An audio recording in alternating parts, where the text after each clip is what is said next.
নমস্কার, হিন্দু এপিক চ্যানেলে আপনাদের স্বাগতম।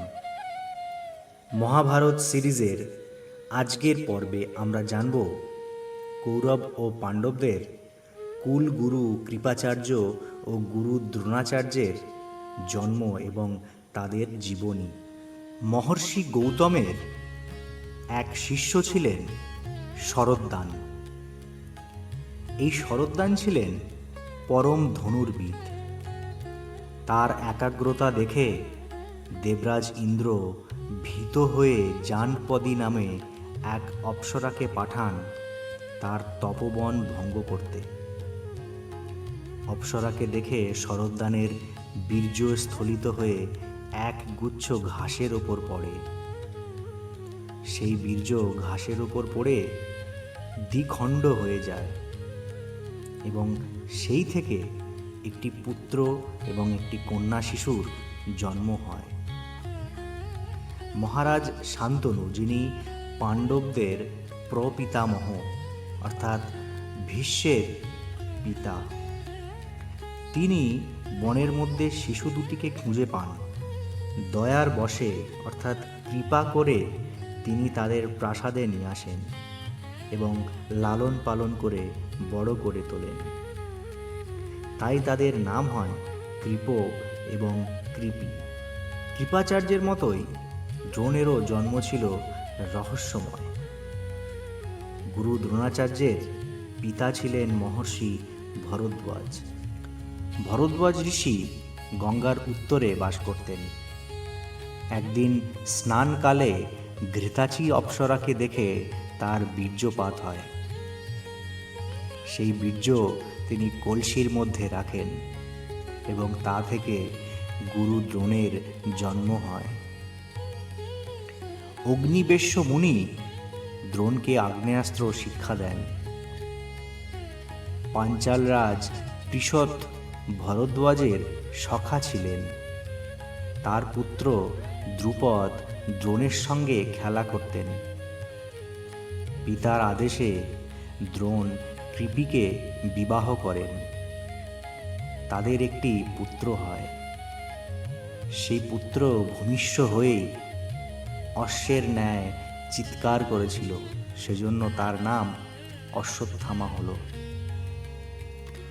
ভরদ্বাজের মৃত্যুর পর দ্রোণ পিতার আশ্রমে থেকে তপস্যা ও ধনুর্বেদ চর্চা করতে লাগলেন। একদিন তিনি শুনলেন যে অস্ত্রজ্ঞগণের শ্রেষ্ঠ ভৃগুনন্দন পরশুরাম তার সমস্ত ধন ব্রাহ্মণদের দিতে ইচ্ছা করেছেন। দ্রোণ মহেন্দ্র পর্বতে পরশুরামের কাছে গিয়ে প্রণাম করে ধন চাইলেন। পরশুরাম বললেন, আমার কাছে যা ছিল আমি সবই ব্রাহ্মণদের দিয়েছি।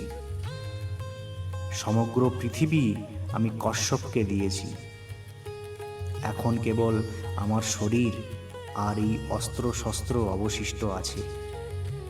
তুমি কি চাও সেটা বলো।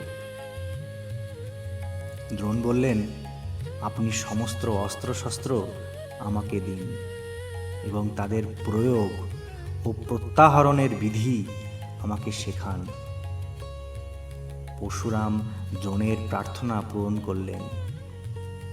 তিনি সমস্ত অস্ত্রশস্ত্রের প্রয়োগ এবং প্রত্যাহরণের বিধি দ্রোণকে শেখালেন। দ্রোণ কৃতার্থ হয়ে পাঞ্চালরাজ দ্রুপদের কাছে গেলেন, কিন্তু ঐশ্বর্য গর্বে দ্রুপদ তার বাল্য সখার অপমান করলেন। দ্রোণ ক্রোধে অভিভূত হয়ে হস্তিনাপুরে গিয়ে কৃপাচার্যের গৃহে গোপনে বাস করতে লাগলেন। একদিন পাণ্ডব ও কৌরব রাজকুমাররা বনের ধারে খেলা করছিলেন। হঠাৎ তাদের খেলার বলটি একটি গভীর কুয়োর মধ্যে পড়ে যায়। রাজকুমাররা বলটি উদ্ধারে ব্যর্থ হন। ঠিক সেই সময় দ্রোণাচার্য সেখান দিয়ে যাচ্ছিলেন। তিনি রাজকুমারদের অক্ষমতা দেখে নিজের হাতের আংটি কুয়োর ভিতর ফেলে দেন এবং চ্যালেঞ্জ করেন যে তিনি ঘাসের সাহায্যে বল ও আংটি দুটিই উদ্ধার করবেন। তিনি একের পর এক ঘাসের কাঠি মন্ত্রপুত করে নিক্ষেপ করেন। প্রতিটি কাঠি আগের কাঠির সঙ্গে যুক্ত হয়ে একটি শিকলের মতো তৈরি হয় এবং তিনি বলটি টেনে উপরে তোলেন। শেষে একটি তীরের সাহায্যে নিজের আংটিটিও উদ্ধার করেন।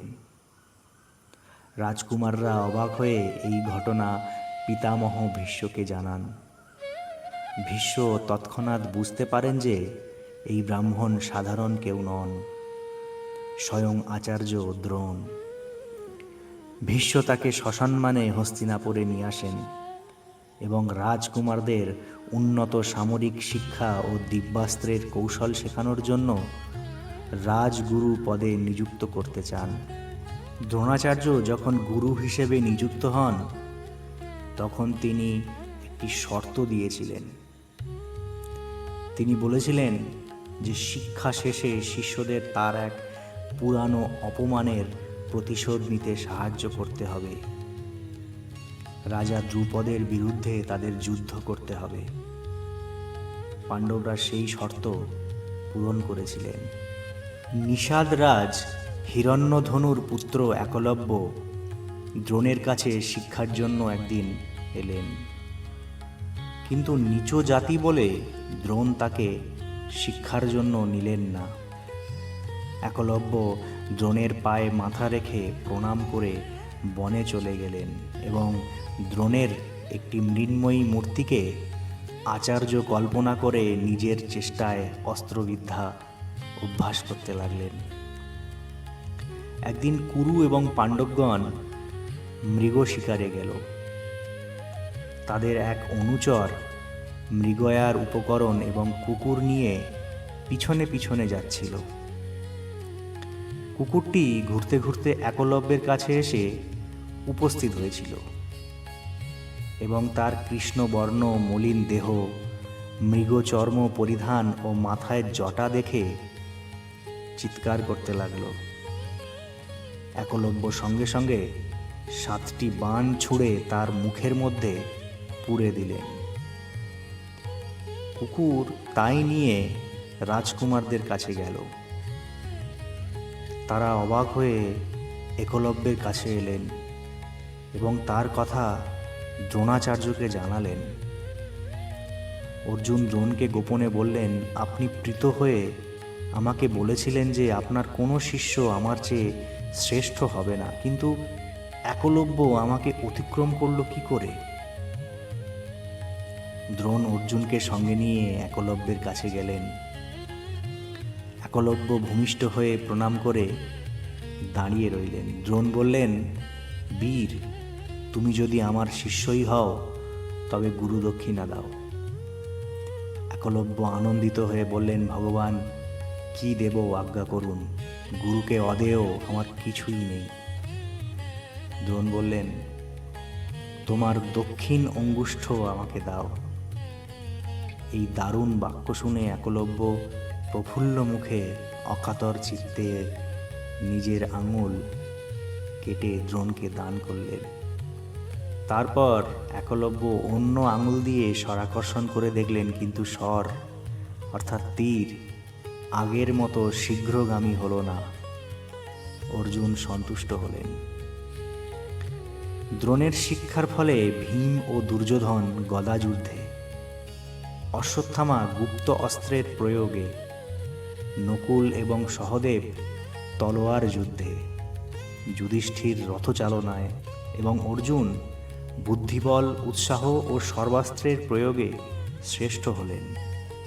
একই সঙ্গে কৌরব ও পাণ্ডবরা সমস্ত অস্ত্রবিদ্যা দ্রোণের কাছ থেকে লাভ করতে লাগলেন।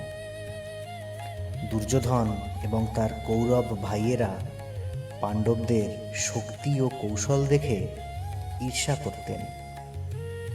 এভাবেই ধীরে ধীরে কৌরব ও পাণ্ডবদের বাল্যকাল থেকেই কুরুক্ষেত্র যুদ্ধের মালা রচনা শুরু হয়ে গেছিল। তো বন্ধুরা, এই ছিল দ্রোণাচার্য ও গুরু কৃপাচার্যের জন্ম বৃত্তান্ত এবং জীবনী। ভিডিওটি ভালো লেগে থাকলে লাইক, কমেন্ট ও শেয়ার করে অন্যদের জানার সুযোগ করে দেবেন। আর চ্যানেলে নতুন হলে অবশ্যই সাবস্ক্রাইব করবেন। দেখা হবে পরের ভিডিওতে। ধন্যবাদ।